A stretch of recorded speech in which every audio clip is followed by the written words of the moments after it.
Good afternoon, Cindy. Well, the power came back on here at the airport around 9 o'clock this morning, but we were here throughout the morning, and this area was jam-packed when the power was out.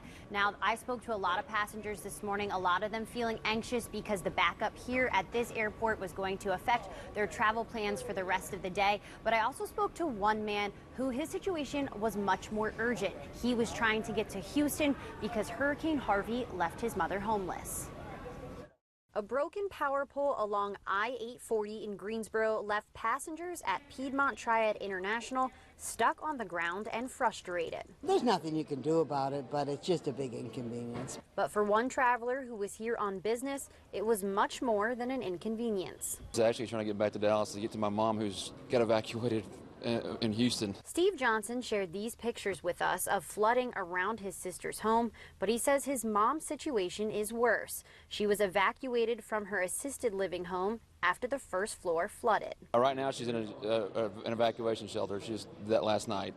And my brother is trying to get to her. Brother-in-law is actually trying to get to him. He can't get to her because he's in Houston actually right now and can't get to her either. While the flooding in Houston put Johnson in an urgent situation, it helped another traveler remain unbothered by the power outage. Didn't bother me at all because it could have been worse. My son lives in Houston, Texas. He got 14 inches of rain in his house this morning. It's life-changing to see all of your possessions wet, but the good thing about it, he's alive, and my grandchildren are alive. Ron Robinson, who is traveling to D.C., says even if he doesn't make it there today, that's okay. It doesn't matter. I'm retired. I have plenty of time. I'm happy because it could be going another way.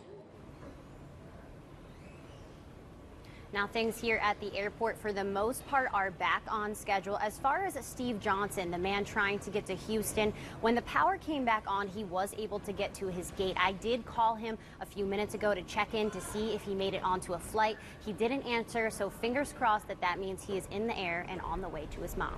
And that phone in airplane mode, hopefully.